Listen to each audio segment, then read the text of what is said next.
ஐடியில் வேலை பார்த்துட்டு இருக்க நீங்கள் உங்களோட ஸ்கில்ஸ் அப்கிரேட் பண்ண இப்போ ஒரு சூப்பரான ஆப்பர்ச்சுனிட்டி. அட ஐடி மட்டும் இல்லை, நீங்கள் எந்த டொமைனில் இருந்தாலும் இப்போது இப்படிங்கிறதுக்குள்ளே ஐடிக்கு ஷிஃப்ட் ஆயிடலாம். இண்டஸ்ட்ரியல் எக்ஸ்பர்ட்ஸ், ஐடி ப்ரொஃபஷனல்ஸ் இவங்க எல்லாரும் சொல்லித்தராங்க. 100% பிளேஸ்மெண்ட் அசிஸ்டன்ஸ், 600+ கம்பெனிஸ் கூட டைப். இன்டர்வியூஸை நீங்கள் எப்படி அட்டன் பண்ணணுங்கிறதுக்கான பெஸ்ட் ட்ரைனிங்கும் தராங்க. அரியர் வச்சிருந்தாலும் பிரச்சனை இல்லை.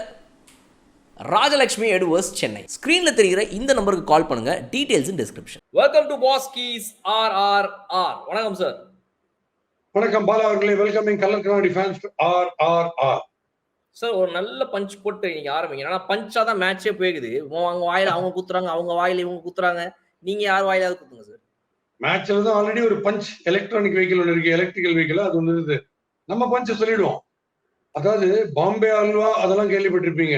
ஓகே, பாம்பேக்கு ரசகுல்லா அல்வா கொடுத்தா இருக்கும். அதான் ரசகுல்லா, பாம்பேக்கு அல்வா. அதுதான் இன்னைக்கு. Super, right sir. சார் இந்த ஸ்வீட்டு கடை பஞ்சோட இப்போ என்னோட கொஸ்டின் என்ன அப்படின்னா, இந்த பிச்சு வந்துட்டு கரடு முரடா இருக்கும் அப்படின்னு எதிர்பார்த்தா 40 ஓவர் இப்படி இருக்கும்ன்றது யாருமே எதிர்பார்த்துக்க மாட்டாங்க. பிகாஸ் அந்த ஃபர்ஸ்ட் இன்னிங்ஸ்ல ஒரு மாதிரி இருக்கும், second innings will be favourable for பேட்டிங்ன்றது தான் வந்துட்டு ஹார்திக் பாண்டியா யோசிச்சிருந்திருப்பாரு. அதனாலதான் அவர் டாஸ்ல வந்துட்டு நான் வந்து ஃபர்ஸ்ட் பேட்டிங் சூஸ் பண்ணல, நாங்க ரெண்டாவதா பண்ணிக்கிறோம் அப்படின்னாரு. பட் ஆனா இது towards the end of the match வரைக்குமே வந்து ball never came on to the பேட்ங்கிறது வந்து எந்த பேட்ஸ்மேன் எதிர்பார்த்திருக்க மாட்டாங்க. எவ்வளவு முக்கிய அடிச்சாலும் லோக்கல்லே கேட்ச் ஆகுது. ஸோ இந்த மேட்ச் ஓவராலா எப்படி இருந்துச்சு? அதனாலதான் ரசகுல்லா கண்டிப்பாவே பாம்பேக்கு அல்வான்றது நான் எதனால இதை சொன்னேன்னா, ஃபர்ஸ்ட் போலிங் போடுறது மும்பை போடுறாங்க. Kolkata around 50 for 5. ஓகே, அந்த இடத்துல அவங்க கையில மேட்ச் இருந்தது, மும்பையுடைய போலர்ஸ் கையில. வெங்கடேஷ் ஐயர் ஸ்டாப்பே பண்ண முடியாது, நல்லா ரீச்சை வச்சு பின்னிட்டார். இந்த பிச்சில் அவர் அடிச்ச 60-70 is equal to 100. அது வந்து ஃபேசினேட்டிங் நாக். இந்த பிச்சில் யாராலையுமே ஆட முடியல. பால் ஹோல்ட் ஆகி வருது. இனிமே நம்மளுடைய டிஸ்கஷன் பர்பஸுக்கு பாலா ஸ்பீட் பிரேக்கர் விக்கெட்னு வச்சுக்கலாம். SBW, ஸ்பீட் பிரேக்கர் விக்கெட் அப்படின்னா நின்று பால் வருதுன்னு அர்த்தம். இந்த கேரம் போர்டு வந்து ஒரு ஈர வெதர்ல வந்து கேரம் போர்டு அடிச்சு ஸ்ட்ரைக்கர் போய் அங்கே நிற்கும். நீங்க வழக்கம் மாற மாதிரி இப்படி மெதுவா ஜென்ட்ல பண்ணி அங்கேயே நிற்கும், சிக்ஸுக்குன்னு போகாது. ஸோ இது அந்த மாதிரி ஹோல்டார் விக்கெட். அந்த மாதிரி ஹோல்டார் விக்கெட்ல அந்த துஷாரா போட்டு ஹோல்ட் பண்ணி கலக்கியாச்சு. துஷாரா பும்ரா எல்லாம் போட்டு கலக்கியாச்சு. இதுல என்னன்னா பாலா, வெங்கடேஷ் ஐயரை பொறுத்த வரைக்கும் வெங்கடேஷ் ஐயரை கண்ட்ரோல் பண்ண முடியாது. பிகாஸ் அவர் எலிமெண்ட்ஸ்ல வந்துட்டார் ஃபுல்லாவே. பால் ஹோல்ட் ஆனா கூட அவர் is going ahead with shots. But அவருடைய லக்கு கேப்ல போயிட்டு இருக்கு. பால் நேர கைக்கு போகாம. இப்ப மீதி பிளேயர்ஸ் கரெக்டா கையில போகுது இல்ல, இவர் கேப்ல போயிட்டு இருக்கு. இவருக்கு லக் ஃபார்ச்சூன் பை சைட். அதை பியூட்டிஃபுல்லா யூஸ் பண்ணினாரு. டெரிஃபிக்கா ஒன்னு அவருடைய 70 odd runs வந்து ஒர்த் 100 இன்னைக்கு இந்த டிஃபிகல்ட் விக்கெட்ல. பட் இவங்க எங்க கோட்டை விட்டாங்கன்னா, மனிஷ் பாண்டே இருக்காரு. மனிஷ் பாண்டேக்கு ஒரே ஒரு ஸ்ட்ரோக் தான். 9 பிளேயரும் மிட் விக்கெட்லயே லாங் ஆன்லயே நிக்கலாம். இப்படி வந்து இப்படி அக்ராஸ் இப்படி ஆடுறது இல்ல, டோட்டலா ஹீவிங் அக்ராஸ். அவர் ஆஃப் சைட்ல கிரிக்கெட் ஆடவே மாட்டார். அவருக்கே இன்னைக்கு ஸ்லைஸ் பண்ணி ஒரு 4 or 6 ஒன்று கொடுத்தாங்க. ஸோ அவரை கம்ப்ளீட்டா ஆஃப் சைட்ல ரெஸ்ட்ரிக்ட் பண்ணியிருந்தா வெறுப்புல வெங்கடேஷ் ஐயர் சுத்திருப்பார். பட் இவங்க வந்து அவரே ஒரு 40 odd runs அடி விட்டாங்க. இவங்க பிளான் பண்ணியிருந்தாங்கன்னா அவுட் சைட் ஆப்ஷன் போட்டு ரன்னே வருது. அதுதான் அவருடைய வீக்னஸ். அதுதான் அந்த பார்ட்னர்ஷிப் பிளாசம் ஆன உடனே ஒரு நல்ல சைசபிள் ஸ்கோர் இருந்தது. இருந்தாலும் வெங்கடேஷ் ஐயர் என்ன பண்ணாரு, நான் பேட்டிங்லயும் ஒரு விக்கெட் எடுக்கிறேன்னு சொல்லிட்டு ரசலோட விக்கெட் எடுத்தார். ரசலை கூப்பிட்டுட்டு அப்படின்ட்டு கபடி ஓட்டார் திருப்பி உள்ள. அது ரொம்ப காஸ்ட்லி ஆகும்னு நினைச்சேன். பட் அந்த சமயத்துல ஒரு 5-10 minutes பிஃபோர் ஃப்ரெண்டு ஒருத்தர் கீனா ஃபாலோ பண்றாரு. என்ன கேட்கறாரு, என்ன ஆகும்? நான் சொல்லிட்டேன், இவங்க அழிஞ்சாங்கன்னு. மும்பை சேசிங்ல அழிஞ்சாங்க. என்ன காரணம்? 8 மனுஷன் பிரிச்சுக்கிற மாதிரி 2 பேர் வருவாங்க, 8 ஓவர் போடுவாங்க. அந்த 8 ஓவர்ல இவங்க வாழ்வு அழிஞ்சுது. இது நான் சொன்னது அரௌண்ட் 9 o'clock. பாதி மேட்ச் போயிட்டு இருக்கும்போது. ஏன்னா சுனில் நாராயண் அண்ட் வருண் சக்கரவர்த்தி இருக்காங்களே, ரணகாலம் இந்த பிட்ச்ல நீங்க அவங்களை அடிக்கவே முடியாது. இது எப்படின்னா, நல்ல ஸ்மூத்தா புதுசா போட்ட மெயின் ரோட்லயே ஆட்டோ இப்படி வந்ததுன்னா நமக்கு ஆட்டம் காணும், ஐயோன்ட்டு பயப்படுவோம். ஒத்தையடி பாதையில் ஆட்டோ ஃபாஸ்டா நமக்கு எதிர வந்ததுன்னா எப்படி இருக்கும்? அந்த மாதிரி இருக்கும் இந்த 2 பேர் இந்த மாதிரி பிட்ச்ல போடுறது. ஸோ இந்த பிட்ச்ல நீங்க அவங்களை ஒண்ணுமே பண்ண முடியாது. ஏன்னா அவங்களுக்கு it's adding to their sting. நின்று வருது, அக்ராஸ் ஆகுறது, டேர்ன் ஆகுது எல்லாம். ஸோ நீங்க தப்பா தான் ஸ்ட்ரோக் ஆடுவீங்க. 2 பேருமே 2 for 22. ஸோ மொத்தம் 4 for 44 in 8 overs. நீங்க எங்க இந்த 170 திருப்பி அடிக்கிறது? அண்ட் இவங்க வேற மொரால் ரொம்ப டவுன்ல இருக்கு மும்பை. அண்ட் மிச்சல் ஸ்டார்க் வேற இன்னைக்கு 4 விக்கெட். பட் அதுல ஒரு கமெண்டேட்டர் சொல்றாரு, இஸ் கம் பேக். எங்க பெவிலியனுக்கா ஊருக்கான்னு தெரியல, இஸ் கம் பேக்ன்றார். அவர் எடுத்த 4 விக்கெட்ல லவ்லி டெலிவரி, இஷான் கிஷன் எடுத்த டெலிவரி. கடைசியில ஒரு டெய்ல் என்று யார்கர்ல எடுக்கிறாரு. 2 விக்கெட் ஃபுல் டாஸ்ல எடுக்கிறாரு. பியூஷ் சாவ்லா விக்கெட்டையும் டிம் டேவிட் விக்கெட்டையும். சோ இதுல இருந்து கம்பேக் என்னது எனக்கு ஒண்ணுமே புரியல. இது பியோர்லி அவங்க வந்து ஸ்பின்னர்ஸ்னால அவங்க தப்பிச்சாங்க. அந்த 2 ஜெயண்ட் ஸ்பின்னர்ஸ் வச்சிருக்காங்களே, அவங்க எப்ப தேவையோ கரெக்டா டெலிவரி பண்ணாங்க. வருண் சக்கரவர்த்தி ஃபர்ஸ்ட் பாலே விக்கெட் எடுத்தாரு. ஒழுங்கா 200 பிளஸ் 220 பிளஸ்ன்னு எல்லா மேட்சும் போயிட்டு இருந்துச்சு. யாரோ ஒருத்தர் என்கிட்ட வீடியோல பேசும்போது என்ன மேட்ச் இது, இதெல்லாம் சரியே இல்ல பாலா, எனக்கு ரொம்ப போர் அடிச்சு போச்சு, என்னது ஸ்வீட் ரொம்ப சாப்பிட்டா திகட்டும் பாத்தீங்களான்னாரு. ஏன் சார் இப்படி பண்றீங்க? எல்லா மேட்சும் வரிசையா 130 140 160 170 இப்படியே மாறி போச்சு. ஆனா இந்த மேட்ச்லயும் கூட சார் இந்த 170ங்கிற ஸ்கோர் வந்துட்டு ஒரு பெரிய சேலஞ்சிங்கான ஸ்கோர். நீங்க சொல்ற மாதிரி அந்த ஒரு 8 ஓவர் எல்லாம் கன்சிடர் பண்ணும்போது இட்ஸ் வெரி சேலஞ்சிங் ஸ்கோர். இந்த இடத்த அவங்க ரீச்சே பண்ணிருக்க மாட்டாங்க. அந்த ஒரு நல்ல ஒரு மெயின் பார்ட்னர்ஷிப் வந்த காரணத்தினால மட்டும் தான் இந்த 170. இல்ல அப்படின்னா அவங்க 130 140க்கு வந்து இதாயிருப்பாங்க. மேட்ச் இன்னும் இன்ட்ரெஸ்டிங்கா போயிருக்கும். எனக்கு ரோஹித் சர்மா டெஸ்பரேட்டா சுத்துவாருன்னு தெரியும். ஏன்னா இவங்க ஏர்லியா எடுத்துட்டு வருவாங்க நான் ப்ரெடிக்ட் பண்ணேன். 6 ஓவர்ஸ்க்கு முன்னாடியே இந்த வாட்டி இன்டெலிஜென்ட்டா பண்ணிட்டாங்க. மிஸ்டேக் பண்ண எடுத்து வந்துட்டாங்க. அவருக்கு பொறுமை கிடையாது. ஏன்னா அவருக்கு வந்து ஸ்ட்ரோக் பிளேக்கு வந்து பந்து சரியா வரலன்னா அவர் ரொம்ப சுத்துவார். எப்பவுமே பொறுமை போயிடும். ரோஹித் சர்மா அந்த மாதிரி ஒரு பட் இதுல ஒரு வெல்கம் ஃபீச்சர் நமக்கு T20 world cup point of வியூல இருந்து பார்க்கும்போது என் வாயை அடைச்சு நான் எழுந்திருந்து கை தட்டுற அளவுக்கு பண்ணவர் சூரியகுமார் யாதவ். ஃபிளட் லைட்ல ஒரு சந்திரன் வர டயத்துல ஒரு சூரியன் வந்து ஸ்கையின் ப்ரூவ் பண்ணார் பாருங்க. ஸ்கை இஸ் த லிமிட்னு. அது பிரமாதமா நம்ம வந்து அப்ரிஷியேட் பண்ணணும். என்னன்னா இந்த பிட்ச் ஹோல்டே வருது. அவரு ஃபர்ஸ்ட் 16 to 17 பால்ஸ்ல 17 18 ரன்ஸ்ல தான் இருக்காரு. அவருடைய ஸ்டாண்டர்டுக்கு வெரி புவர் ஸ்ட்ரைக் ரேட் இது. பட் ஒரு பிளானோட ஆடுறாரு. அதுதான் பண்ணல முதல்ல ஃபிளாம்பொயண்டா போறாரு.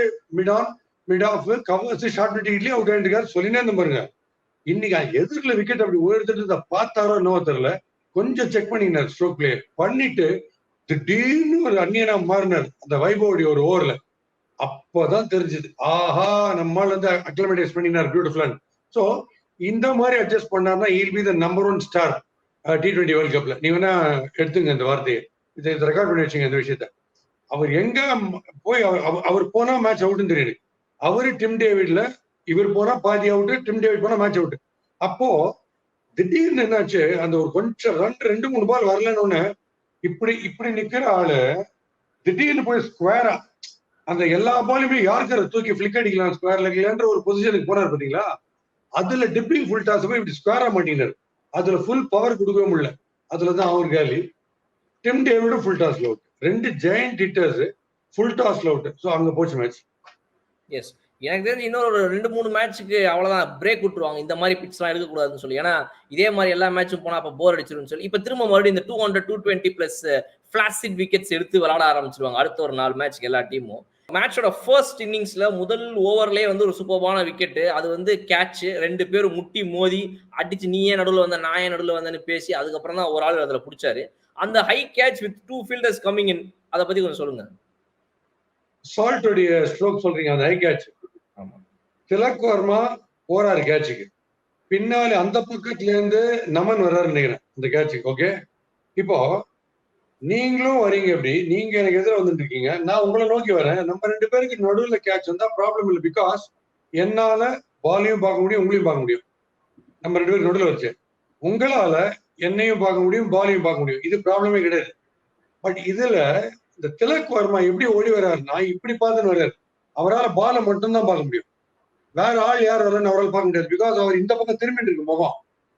இப்ப எதிரில் வர நம்மனாலதான் பால் ஆள் 2த்தையுமே பார்க்க முடியும். அப்போ அவரு கொஞ்சம் அறிவோட அவர் நிக்கணும்.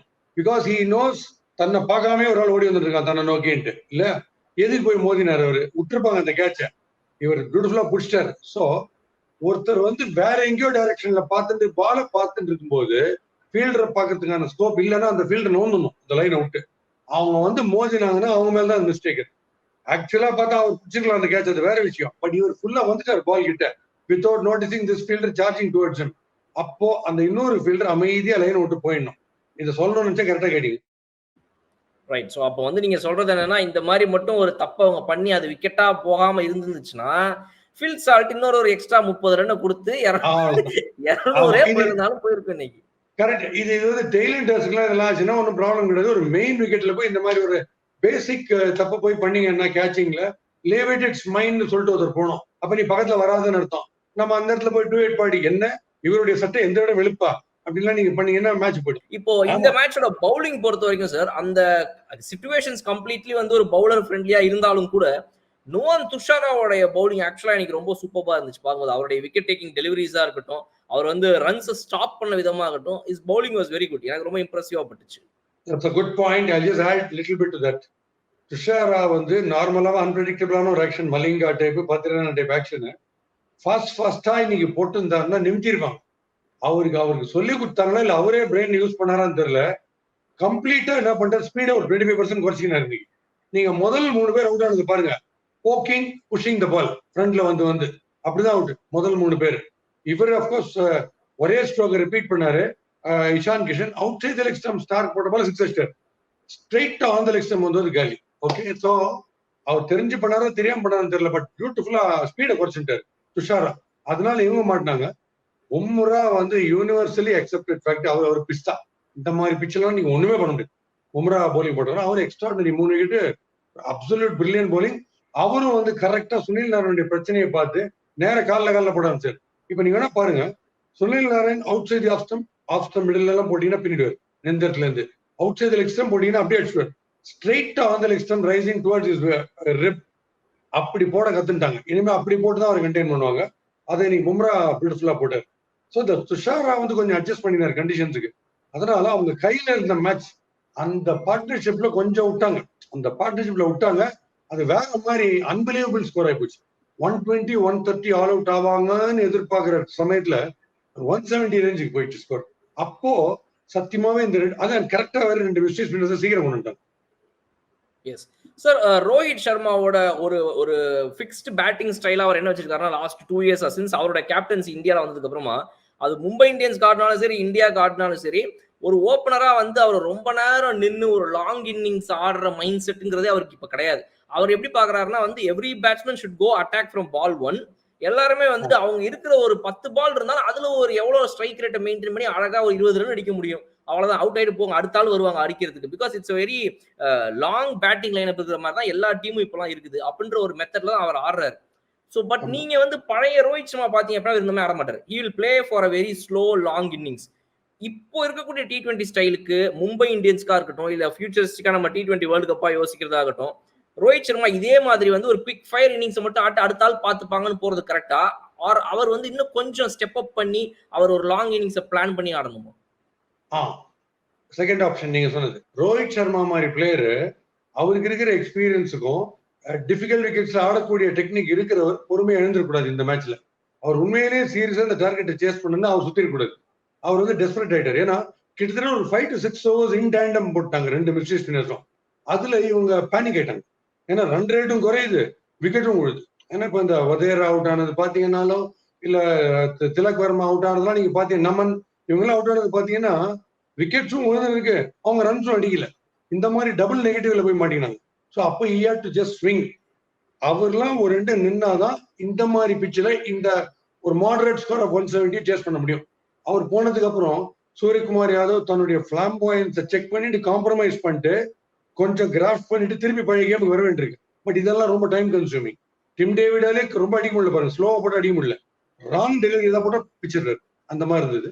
ஸோ இவங்க கரெக்டா இதை ஸ்டக் டு தேர் பிளான். இவங்க ஸ்டார்க் பாருங்க, ஃபாஸ்டா போட்டாருன்னா அந்த பால் 6, கவர்ஸ் மேல் 6, லாங் ஆஃப் மேல் 6, ஸ்லோவா போட்டா தப்பிச்சிங்க, இல்ல யாருக்கு போட்டா தப்பிச்சிங்க. ஸோ இந்த 200, 220 பிளஸ் ஒரு நல்ல பேட்டிங் பேரடைஸா இருந்தா ரோஹித் சர்மா அந்த மாதிரி பிளான் ஏல போலாம். மற்றபடி இந்த மாதிரி பிச்சா இருக்கும்போது அவரை மாதிரி ஒரு எக்ஸ்பீரியன்ஸ் பேட்ஸ்மேன் கொஞ்சம் கிராஃப்ட் பண்ணி ஆடினாருன்னா டீமுக்கு நல்லதா இருக்கும்னு நினைக்கிறீங்க, கரெக்டா? ஆமா, சிம்பிள் என்னன்னா across to mid wicket Rohit Sharma try பண்ண கூடாது. இந்த சுப்மன் கில், ரோஹித் சர்மாலாம் ஸ்பின்னர் அக்ராஸ் ட்ரை பண்ணாங்கன்னா இந்த மாதிரி பிச்சில் கண்டிப்பா மாட்டிப்பாங்க. பட் அவங்க 2 பேருக்குமே எக்ஸ்ட்ரா கோர்ஸ் மேல ஆடுற கெப்பாசிட்டி, பாயிண்ட் மேல 6 அடிக்கிற கெப்பாசிட்டி, வந்து கவர் டிரைவ் கிரவுண்டோட ஆடுற கெப்பாசிட்டிலாம் இருக்கு. அதான் அவங்க ஜாஸ்தி ஃபோக்கஸ் பண்ணாங்கன்னா இந்த மேட்ச்ல அவங்க ஜெயிச்சிருவாங்க. அந்த மாதிரி பிளேயர்ஸ் அவங்க மட்டும் அக்ராஸ் போயிட கூடாது, போனாங்கன்னா டேஞ்சர், இந்த மாதிரி பிச்சில் மாட்டிப்பாங்க.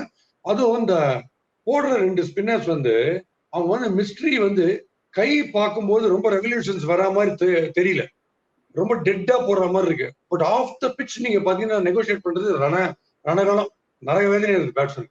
அதுதான் அவங்களுடைய plus point. Sir one more experienced batsman, அவரும் இன்னைக்கு கொஞ்சம் சீப்பா அவுட் ஆயிட்டாரு. ஹார்திக் பாண்டியா அவரும் இன்னைக்கு கொஞ்சம் இந்த பிட்சை வந்து, அதாவது இந்த பிட்ச்ல நீங்க என்னதான் முக்கி அடிச்சாலும் பால் போவாதுன்னு தெரியும் போது, நமக்கு முன்னாடி ஏற்கனவே 2-3 பேர் அந்த மாதிரி அவுட் ஆயிட்டாங்கன்ற போது, அவர் அட்லீஸ்ட் கொஞ்சம் லாஸ்ட் வரைக்கும் இது மேட்சை எடுத்துட்டு போலாம்னு நினைச்சு ஒரு ஸ்லோவான இன்னிங்ஸ் அவர் கிராஃப்ட் பண்ணி ஆடி இருந்தார். பிகாஸ் இதுக்கு முன்னாடி மேட்ச்லாம் அவர் ஆடி இருந்தார் அந்த மாதிரி. எந்த மேட்ச்ல அடிச்சு ஆடணுமோ அப்பெல்லாம் அவுட் ஆயிட்டாரு. பட் இந்த மேட்ச்ல வந்து அவர் கொஞ்சம் நின்று இருந்திருக்கலாம் நான் நினைச்சேன். ஆமா நினைக்கலாம். ஏன்னா கொஞ்சம் ரீட் பண்ணணும். இந்த பிட்ச் எப்படி வருது பேட்டுக்குன்னு ரீட் பண்ணும். பேட்டிங்ல கூகுளி போட்டு இப்படி பவுன்ஸ் ஆகிறப்போ இப்படி அடிச்சார், இப்படி போயிட்டு இருக்காச்சு. அதான் அது அவ்வளவு ஆட முடியாது இந்த பிட்ச்ல. ரசல் இன்னைக்கு மூட் அவுட்னு நினைக்கிறேன். நல்லா போட ஆரம்பிச்சார் இன்னைக்கு. ஒரு 60 to 70% நல்லா போட்டார் இன்னைக்கு போலிங்க ரசல். அப்புறம் வழக்கம் போல தடி வந்துட்டு அப்புறம் ஊரில் வர கொஞ்சம் அது எல்லாமே பண்றாரு. ஓகே இவரு மாதிரி ரிஷப் பண்ட் எப்படி மினிமமா ஒரு ஷாட்டாவது அந்த படுத்து பாய் போட்டு அடிக்கிற ஷாட் அடிக்கணுமோ, அந்த மாதிரி இவர் மினிமமா ஒரு பாலாவது உருண்டு கீழே விழுந்து எந்திரிச்சுதான் அதுக்கப்புறம் அடுத்த ஓவர் போகணும். அந்த மாதிரி ஃபிக்ஸ்ட் ஆயிடுச்சு இப்போ. ஆமா அது இல்லாம காம்பன்சேட் ரன் அவுட் ரொம்ப கோவப்பட்டாரு. அந்த ரன் அவுட் வந்து வெங்கடேஷ் மாதிரி பண்ணிடவே கூடாது. ஏன்னா 2 ஸ்டெப் போயிட்டு போன எப்பயுமே பேட்ஸ்மேனுக்கு பின்னாடி பால் போச்சுன்னா, இந்த பக்கம் ஃபைன் லைக் பக்கமோ இல்ல லெஃப்ட் ஹேண்ட் இருக்கு, ஃபைன் லைக் பக்கமோ இல்ல தேர்ட் மேன் பக்கம் போச்சுன்னா நான் ஸ்ட்ரைக்கரால முடியும்னா கிளம்பிடணும் பேட்ஸ்மேன். ஏன்னா நான் ஸ்ட்ரைக்கருக்கு தான் டேஞ்சர். ஏன்னா க்ளோசர் டு த ஃபீல்டர் அவர் தான் வரப்போறாரு ரன்ல. இந்த பேட்ஸ்மேன் அங்க போறாரு, இவருக்கு ஈஸியர். இவர் எதுக்கு 2 ஸ்டெப் போயிட்டு திரும்பி ஓடி வந்தாரு கபடி மாதிரின்னு தெரியல. அது ஒரு பெரிய டர்னிங் பாயிண்ட் அமையும் பார்த்தா Mumbai no no no no no we have other plans, better plans, will take care அப்படின்ட்டு அவங்களோட பேட்டிங் ஆட்டும். Yes sir, last question. மும்பையுடைய ஸ்பின் பவுலிங், பிகாஸ் இப்போ இந்த இடத்துல வந்து இவ்வளவு ஸ்பின் பவுலிங் பண்ண இடத்துல பாத்தீங்கன்னா அவங்களுடைய ஃபாஸ்ட் பவுலர்ஸ் தான் பண்ணிக்காங்க மும்பை. கேகேஆர் அளவுக்கு ஸ்பின்னை வந்து இவங்க எஃபெக்டிவா யூஸ் பண்ண முடியல. ஆசை இருக்குது, பண்ணணும்னு அவங்களுக்கும் ஆசை தான், பட் பண்ண முடியல. இன்னைக்கு அவங்களோட வழக்கம் போல பியூஷ் சாவ்லா தான் அவங்களுடைய ஸ்பின்னரா இருந்தாங்க மெயினா. நீங்க எப்படி பாக்குறீங்க அவங்களோட ஸ்பின் பவுலிங் இன்னைக்கு? பியூஷ் சாவ்லா ஒரு வைட்டல் விக்கெட் எடுத்தாரு கார்டன் போல்டு. இந்த மாதிரி பிட்ச்ல பியூஷ் சாவ்லாவே அடிக்க முடியல. நீ பாத்து எப்படி கொடுத்துட்டு இருக்காரு ரன்ஸ். அவர் அடிக்க முடியலன்னா நீ யோசிச்சு பாருங்க. It is very difficult to play spin. But the problem is reputed ஸ்பின்னர்ஸே இல்ல அவங்களுக்கு. Reputed spinners who are in form அந்த மாதிரி கடுகளவு கூட இல்ல மும்பை இந்தியன்ஸ்ல. அது அடுத்த டிராபேக். ஸோ அவங்களுடைய fast bowlers bearing the front. Thushara ஒரு பக்கம் அவர் உஷாரா போட்டுக்கிறாரு, இந்த பக்கம் பும்ரா. அதை வச்சு இவங்க 170 பண்ணிருக்காங்க. இவங்களுக்கு பெட்டர் ஸ்பின்னர்ஸ் இருந்தா இன்னொரு 30 ரன் குறைஞ்சிருக்கும். அது இவங்களுக்கு சுத்தமா இல்ல. இவங்க முதல்ல இந்த ராகுல் சாஹர் இருந்தார் பாருங்க. ராகுல் சார் மாதிரி போலர்லாம் வந்து ரொம்ப கஷ்டப்பட்டுருப்பாங்க. வெங்கடேஷ் டெஸ்பரேட்டா சுத்திட்டு போயிருப்பாரு. ஸோ அதனால கொல்கத்தா கிளியர் எட்ஜ் வந்து because of the bowling potential terrific. அதுவும் நீங்க இந்த பிட்ச்ல டிஃபெண்டே பண்ண முடியாது. நீங்க எழுதிக்கங்க எவ்வளவு பெரிய எட்ரா வேணா நீ இந்த வருணையும் நீங்க சொல்லிடலாம். போலிங் ஃப்ரெண்ட்லி பிட்ச்ல நீங்க அடிக்க போனீங்கன்னா நீங்க காலி. S right. ஓகே சார், நாளைக்கு அடுத்து ஒரு சனிக்கிழமை மேட்ச் இருக்குது, ஞாயிற்றுக்கிழமை டபுள் ஹெட்டர் இருக்குது. வீக்கெண்டை நோக்கி சென்று கொண்டிருக்கிறோம். என்ன எதிர்பார்க்கறீங்க? 130 140 சொல்லாதீங்க சார். 200 பிளஸ் பார்க்கலாம் சார். ஜாலியா இருக்கும் மேட்ச் கடைசி வரைக்கும். நாளை கிடையாது, நாளைக்கு ஒரு மேட்ச் தான். இந்த சீசன்லயே ஒரே சாட்டர்டே மட்டும் தான் டபுள் ஹெட்டர். அது முடிஞ்சு போச்சு. ஜிடிஆர்சிபி தானே நாளைக்கு? ஆமா ஆமா. ஐ திங்க் குஜ் ஹோதா ஹே நினைக்கிறேன். Gujarat definitely better chance. அது ஒரு பக்கம். எனக்கு மும்பை இந்தியன்ஸ் உடைய பவர் ஹிட்டிங் ரொம்ப பிடிக்கும். 6 ஹிட்டிங் வந்து ரொம்ப ஜாலி. ஐபிஎல்லுக்கான ஒரு டிலைட் அந்த டீம் நினைச்சா அவங்க இந்த மாதிரி ஆடி கட்சியில நாங்க மும்பை இந்தியன்ஸ்ல குட் பை இந்தியன்ஸ் அப்படின்னு அவங்க ப்ரூவ் பண்ண நம்ம என்ன பண்ண முடியும்? எனிவே நாளைக்கு எந்த அளவுக்கு எக்ஸைட்மெண்ட் இருக்குன்றதை பார்த்துட்டு வழக்கமான கலாய் விஷயங்களோட சூப்பரா சந்திப்போம். Our favourite RRR.